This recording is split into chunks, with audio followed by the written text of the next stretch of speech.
Happy Book Talk Tuesday.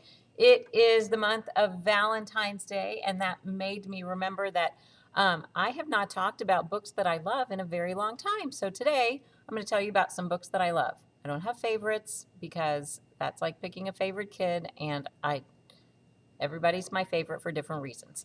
So, my first book I want to share with you is Genesis Begins Again. Genesis is she has a list of over 90 things she does not like about herself. She keeps track of this list because she adds to it regularly. Her family is a, in in pieces pretty much. Her dad is not very responsible. He loses jobs a lot. They get kicked out of their house. She has to switch schools a lot. It's hard for her to keep friends. And so there's a lot going against her, a lot. But she is determined to fix her family. She just wants a normal family, and she's going to fix it. Um, so, as she is going through this journey, she starts discovering things that she actually does like about herself. And once she changes her mindset about things, she realizes that her life seems to take a turn for the better. One of the things that I really love about this book is one of her choir teachers introduced her to Motown, and she just fell in love with Motown music, and I love Motown music, so I had that connection with her, and kind of made me want to just have Motown music on all the time after that. The next one that I love is The Truth as Told by Mason Buttle. um, I love this author, Leslie Connor. She has some other good books that I really like as well. But Mason is a little bit slow. He's a slow learner. He is just a super nice kid. He happens to sweat a lot. He's a little bit big. He has trouble, making friends because people just are not nice to him all the time. But he has one good friend that he hangs out with all the time, and they go out into the apple orchard behind Mason's house, and they have a tree house out there. And one day, Mason leaves his friend at the tree house one night. They're parting ways, and then the next morning, when he goes back to meet his friend at the tree house, his friend has died, and he's there at the bottom of the treehouse, and he has died. So Mason was the last person to see him alive and the first person to find him dead, and the sheriff in town thinks Mason has everything to do with this. But when you read the book, you will know that there is no possible way that Mason could have had anything to do with this. But he's having a very hard time getting people to understand that, and he doesn't realize that people just the seriousness of what they think he did. And in the midst of them trying to figure out what is going on, another one of his friends is missing. So, y'all, I don't want to tell too much about this book, but it was fantastic. Loved it. All right, another one that I love. I am a huge historical fiction fan. So, historical fiction in this library has a dark blue label over the spine. This is the Blackbird Girls, and it is about the Chernobyl disaster that happened in the 1980s. And there really are not very many books for young readers on this disaster. So I was super excited to read about something that I had not read about in a middle grade book before. So Blackbird Girls is about these two girls who are enemies, and their dads both work at the Chernobyl nuclear plant, and they were both working there when it exploded.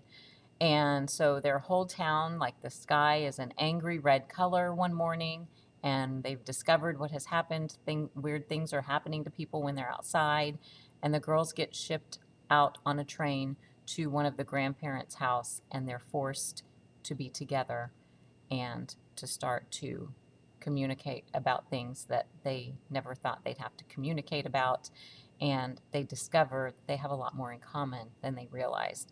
So it's told from each of their points of view. So that's two perspectives. And then there's a third perspective of somebody that lived in that area in the 1940s. So I just really loved it. All right. Kate DiCamillo is one of my favorite authors. I could tell you how much I love all of her books, but this is the one I picked to talk about today. The Miraculous Journey of Edward Tulane is about a porcelain rabbit Edward Tulane, who belongs to a little girl whose parents are very wealthy, very busy. They are hardly ever home. They don't spend much time with her. So Edward is like her sibling, and he has a place at the table, and she speaks to him like he's a real person. Well, they go on a cruise. The family goes on a cruise, and she takes Edward, and these boys take the rabbit and start playing keep away, and Edward ends up going over the side of the boat. And the rest of the book is about the journey that Edward goes on after he goes over the side of the boat. And it's not a kind of journey that you would ever imagine. And it is just such an outstanding, creative, mind blowing story. Oh, gosh, I might have to read that one again pretty soon.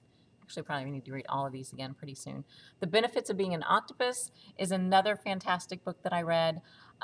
This is about a girl, I think she's in seventh grade, and she and her mom and her siblings live with mom's boyfriend in a trailer. If they didn't live with mom's boyfriend, they would be homeless. Mom works like lots of hours just to try and support them. Um, the Her boyfriend is not real nice. He's not a great person to be around, but they stay because they have a place to sleep. He's real stingy about spending money and buying food and making sure they have what they need, and it's just not a good situation. And the girl, her name is Zoe, she just really tries to stay under the radar, like an octopus. She wants to blend into things. She wants to just she wants to have 8 arms so that she can do all the things she needs to do and help with all the things she needs to do, but she doesn't want to be noticed um, because she doesn't want to call attention to herself. But one of her teachers convinces her to be in the debate club, even though she doesn't want to do it. The teacher convinces her of this. And once she starts debating issues, she starts to realize what a bad situation her mom is in and what a bad situation her best friend is in as well. And it gives her some empowerment to make changes in a real positive way. So I love it, love it, love it. That's another great book that I've read. So there are lots of books that I love, but those are just a few. I hope that you saw something you might want to pick up.